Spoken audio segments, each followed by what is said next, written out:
hapon. Kamusta po si President? Yes, okay naman siya. Nagkita kami ni former President Rodrigo Duterte sa loob. Nandoon pa rin siya sa loob ng hospital. So, hindi pa siguro siya all clear. Base siguro sa assessments ng doctors niya. He's in very good spirits. Meron siyang, tinanong ko siya kung kamusta yung pagkain. Sabi niya meron namang rice. And then, tinanong ko siya kung paano yung ulam. Sabi niya, half-half daw. So, hindi ko alam kung ano yung ibig sabihin ng half-half. Hiniling ko about it. Half-half. Bisaya lang tayo, Bisaya. And half ground, half meat. Kami Bisaya.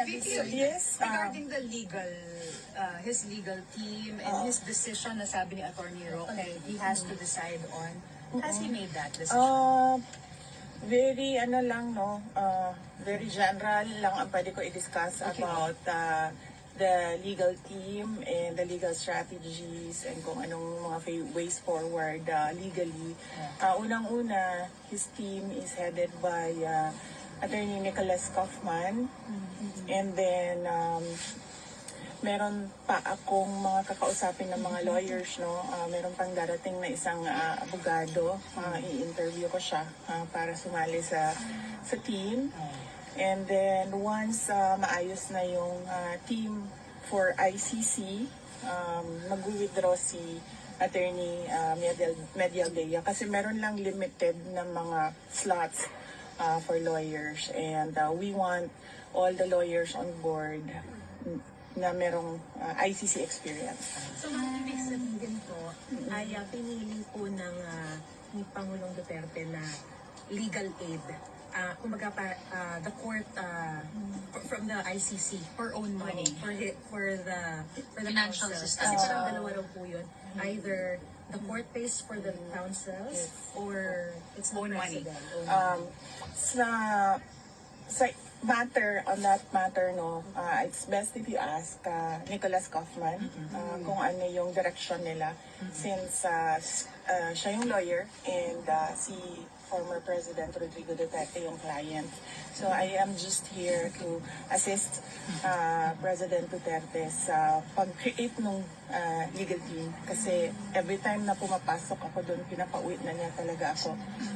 Yung pa rin na sinasabi. Ano po sinabi niya sa kanya dahil pinapauwi na po kayo?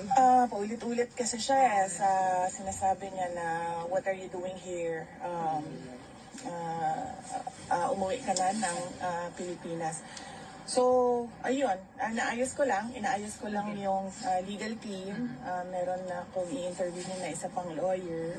Si Attorney Harry Roque po, hindi po kasama. So far, hindi siya kasama sa legal team. Si Attorney Harry. Bakit po? Dalawa pa lang po. Yung potential na kakausapin pa lang, if ever. Meron na kaming listahan, pero yung isa kasi darating siya dito. So, puro foreign po. Foreign po yun. Yes, oo. Ilan po? Kung ilan, you may have to ask Attorney Kaufman. Bakit po hindi kasama si Attorney Roque? Well, because hindi pa kasi na-establish kung ano yung basis ng pag-stay niya dito sa Netherlands. And we don't want complications ba. Gusto namin nakatutok talaga yung lawyers doon sa kaso. And right now, I heard applying for asylum. He publicly announced that already. No? So we want him to focus on his asylum. And then Although we yun want po our yung- lawyers to focus on the case. Yun po yung ginagamit yung basis din, no, to be able to get that asylum, sabi po niya. So he can defend- so he can defend the former president. Well, that is a matter that he has to discuss with former President Duterte. No? But right now, he's not nominated as a lawyer.